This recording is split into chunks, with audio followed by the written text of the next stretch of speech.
यहाँ पर उपस्थित हमारे गांव कलसी, रामराई खेड़ी,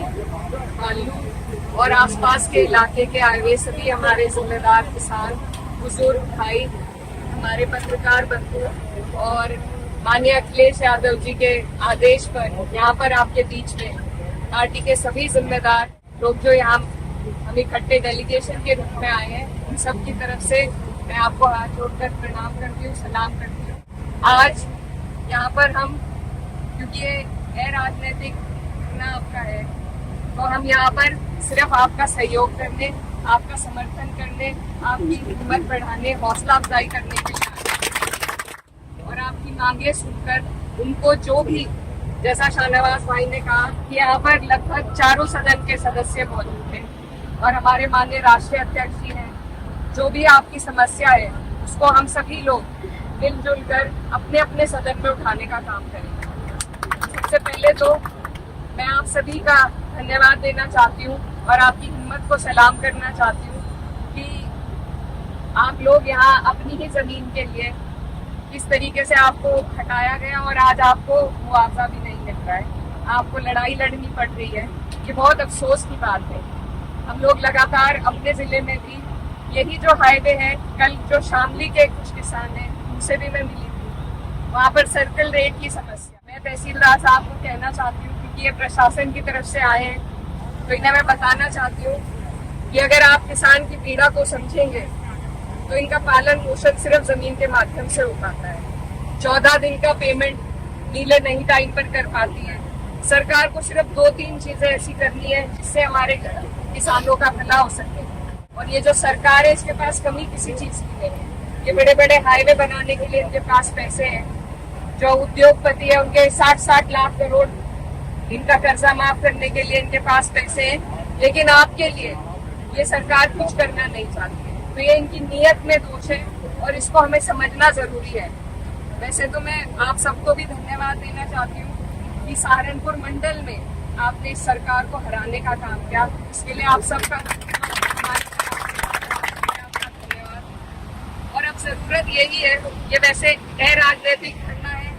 लेकिन राजनीति हर जगह आ जाती है, इसलिए राजनीति को समझना भी बेहद जरूरी है क्योंकि विचारधारा जो जिस पार्टी की है, ये जो हमारे ऊपर काबिज है पार्टी, ये कभी भी किसान हित की बात नहीं करती। हमेशा हमें आपस में उलझाकर इन्होंने सत्ता कब्जाई है। आज हमने इन्हें अपने मंडल से दूर किया है, अब यही कोशिश है कि जो कसर रह गई है उसे हमें आगे हटाना पड़ेगा, तभी हमारा और आपका भला हो पाएगा। तो मेरी आप सबसे भी ये मेरा अनुरोध है कि आप लोग इस धरने को,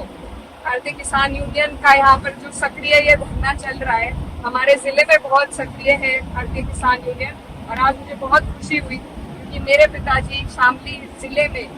पहले ब्लॉक अध्यक्ष थे भारतीय किसान यूनियन के। तो हमारा सहयोग हमेशा आपके साथ है। हम सब किसान के घरों से आते हैं, आपकी पीड़ा को समझते हैं, और अगर किसान को, जैसा तहसीलदार बता रहे हैं कि आपको जमीन के बदले जमीन देने का जो इनका उपाय है, मुझे नहीं लगता ये लॉजिकल है, क्योंकि एक गांव के लोगों को जब आप दूसरे गांव में भेजेंगे, वहां पर कब्जा करने के लिए जमीन पर उन्हें अनुमति देंगे, तो लाजमी बात है कि वहां पर झगड़े होंगे। मुझे नहीं लगता कि कोई भी जमीन किसी भी ग्राम समाज की हो, चाहे रिक्त भी हो, उसे कोई छोड़ने का काम करेगा। तो ये हम सब यहाँ पर मौजूद हैं, तो मैं इस सभा के माध्यम से आपको ये कहना चाहती हूँ, धरने के माध्यम से, कि ये उपाय बिल्कुल इलॉजिकल है, अनुचित है, और इसका कोई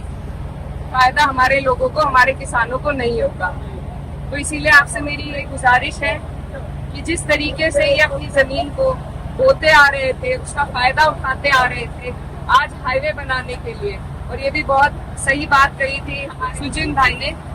ये जो हाईवे बनाए जा रहे हैं इसमें किसानों का फायदा कम और उद्योगपतियों का फायदा ज्यादा है। और एक जो दूसरा पॉइंट इस हमारी सूची में था, वो ये था कि इसमें सर्विस रोड बनाया जाए ताकि थोड़ा बहुत लाभ हमारे किसान इन रोडों का उठा पाए, ये जो हाईवे आप निकाल रहे हैं इनका उठा पाए। तो एक तो सर्विस रोड की जो हमारी समस्या है वो बहुत जरूरी है, उसको भी आप लोग संज्ञान में ले, और दूसरा जो किसानों का सही मुआवजा है उसको देने का आप लोग काम करें, क्योंकि सिर्फ किसान ऐसा हमारे देश में है, जो इस देश की रीढ़ की हड्डी है, जिसको यहाँ पर पालन पोषण के लिए सिर्फ जमीन का उनका माध्यम होता है, वो आज आप लोग इनसे छीन रहे हैं। तो ये आपका फर्ज बनता है, इंसानियत के नाते कह लीजिए, इस देश के हित के नाते कह लीजिए कि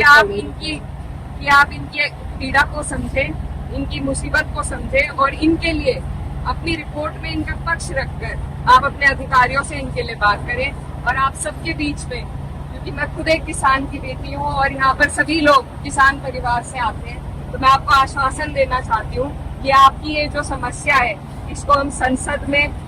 लोकसभा में भी, राज्यसभा में भी, विधानसभा में भी, विधान परिषद में भी, हर जगह उठाने का काम करेंगे। और आपकी लड़ाई में आप अकेले नहीं हैं। हमारी पार्टी, हमारे माननीय राष्ट्रीय अध्यक्ष जी और आपके जिले के जितने भी जिम्मेदार लोग यहाँ पर मौजूद हैं, वो तन मन धन से आपके साथ हैं। जितना लंबा आप ये धरना चलाना चाहेंगे, जितनी आपको हमारी इसमें उपलब्धि चाहिए, कि हम सब आपके लिए तैयार हैं और आपकी इस पीड़ा में आपके साथ हैं। आपकी आवाज उठाने का काम, मैंने पहले भी कहा है कि जब जब संसद में कैराना का नाम उठे, तो मैं चाहती हूँ कि साथ साथ किसानों की समस्या का भी वहाँ पर मुद्दा उठे। तो इसके लिए आपने मुझे चुना है और मैं यकीन दिलाना चाहती हूँ कि आपकी इस समस्या को हम जरूर उठाने का काम करेंगे।